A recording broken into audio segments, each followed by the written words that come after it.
আরে এই তো কমেডিয়ান, স্ট্যান্ড আপ কমেডিয়ান চলে এসছে।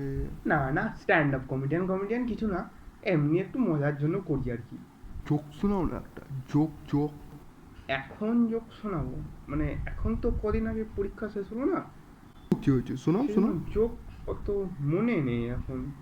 আরে লজ্জা পাচ্ছে, শোনাও শোনাও না না, এখন না, শোনাও এখন না, শোনাও। না এই, না না। শোনাতে বললাম তো নাকি? ঠিক আছে ঠিক আছে, শোনাচ্ছি। ম্যাথ বই। হা হা হা হা হা।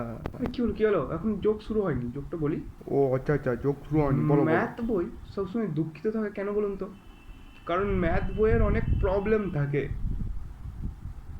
হলো না? বলুন। ম্যাথ বই দুঃখিত থাকে কারণ ম্যাথ বইয়ে অনেক প্রবলেম থাকে। প্রবলেম, অঙ্ক, ওগুলোকে প্রবলেম বলে। ও হো হো হো, তাই বলো। একজন শিক্ষক মহাশয় ক্লাসে পড়াচ্ছিলেন। তিনি ছাত্রদের বললেন যে পয়সা কামালে সব সুখী হওয়া যায় না, সুখী হওয়ার জন্য সৎ এবং সত্যি কথা বলতে হয়। তো তিনি তখন ওনার ছাত্রদের বললেন যে ছাত্ররা যেন নিজের খাতায় লেখে সব থেকে মিথ্যাবাদী এই ক্লাসের মধ্যে যে আছে।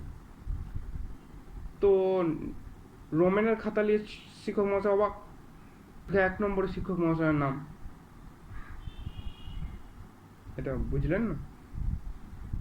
শিক্ষক মহাশয় বললেন পয়সাই সব কিছু নয়, এবং তারপরে বললেন যে মিথ্যাবাদী যারা তাদের নাম লিখতে এই ক্লাসের মধ্যে যারা আছে। ও হো হো, আচ্ছা আচ্ছা।